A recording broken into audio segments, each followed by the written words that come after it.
महाबळेश्वरमधील लोकप्रिय मंदिरांच्या यादीत पंचगंगा मंदिर हे एक पवित्र आणि दैवी ठिकाण आहे, जे धार्मिक महत्त्वाचे असल्यामुळे पर्यटकांची इथे मोठी गर्दी असते. कृष्णा, वेण्णा, कोयना, सावित्री आणि गायत्री ह्या 5 नद्यांचे उगमस्थान असलेले आणि त्यांच्या संगमावर बनवलेले हे आश्चर्यकारक प्राचीन मंदिर म्हणजे एक अद्भुत, विलक्षण, ऐतिहासिक ठिकाण आहे. या नद्यांचे पाणी गायमुखाच्या मूर्तीतून मिसळते आणि बाहेर येते, जे मंदिराचे प्रमुख आकर्षण आहे. लोक हे पाणी बाटलीत भरून घेऊन जातात आणि धार्मिक विधींमध्ये तीर्थ स्वरूपात वापरतात. हे मंदिर जवळपास 4000 वर्षे जुने आहे. मंदिराची ही दगडी वास्तूच आपल्याला त्या इतिहासाचे दर्शन घडवते. सुंदर स्थापत्यकलेचे वैशिष्ट्य असलेल्या पंचगंगा मंदिरात 2 संगमरवरी कुंड आहेत, ज्यात 5 पवित्र नद्यांचे शुद्ध आणि थंड पाणी आहे. पहिल्या कुंडात सतत पाण्याचा प्रवाह असतो, तर दुसऱ्या कुंडाला पहिल्या कुंडातून पाणी मिळते. ज्या गोमुखातून हे 5 नद्यांचे पाणी एकत्र होऊन कुंडात पडते, ते गायीचे शिल्प, ज्याला गायमुख म्हणूनही ओळखले जाते, ते दोन्ही कुंडांवर अतिशय आकर्षक दिसते. ही ऐतिहासिक वास्तू आपल्या मनाला शांतता आणि प्रसन्नता देणारी आहे. हे मंदिर सर्वांसाठी विनामूल्य आहे.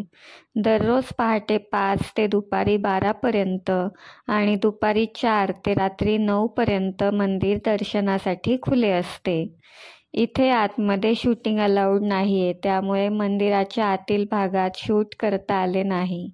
परंतु प्रत्यक्ष बघण्यासाठी हे मंदिर म्हणजे एक वेगळेच सुख आहे. पंचगंगा मंदिराला लागूनच महाबळेश्वर मंदिर आहे. हे सातारा जिल्ह्यातील एक अत्यंत पूजनीय शिवमंदिर आहे. हे मंदिर 16व्या शतकातील आहे. हे मंदिर म्हणजे एक अतिशय सुंदर हेमादंत स्थापत्यकलेचा नमुना आहे. आतील भाग कोरीव काम केलेला आहे. नंदी आणि काळभैरवाच्या अनेक मूर्ती आणि शिल्पे त्यावर आहेत.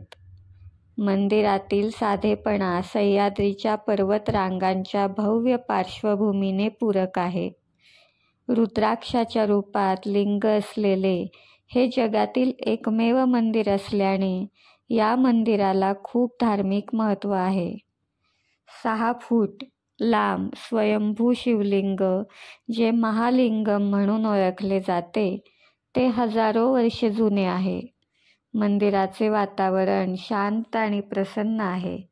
मंदिरातील तुमचा अनुभव हिरवागार परिसर आणि नयनरम्य लँडस्केपमुळे वाढेल. मंदिर परिसर सुस्थितीत आणि स्वच्छ आहे.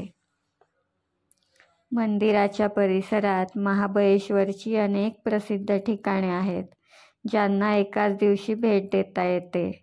मंदिराबाहेर भरपूर दुकाने आणि हॉटेल्स आहेत, जिथे आपण खरेदीचा आणि खाण्याचा आनंदही घेऊ शकतो.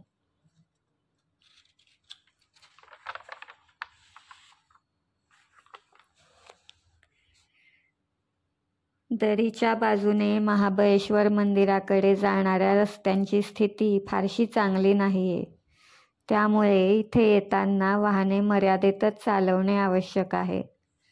गर्दीच्या वेळी पार्किंग करणे हे एक आव्हान असू शकते. शनिवार रविवार इथे फार गर्दी असते. जर तुम्हाला सभोवतालच्या शांततेचा आनंद घ्यायचा असेल तर पुरेसा वेळ हातात ठेवा. पावसाळ्यात मंदिराचे रस्ते निसरडे झालेले असतात. त्यामुळे ह्या सर्व गोष्टी लक्षात ठेवूनच ट्रिपचे नियोजन करा.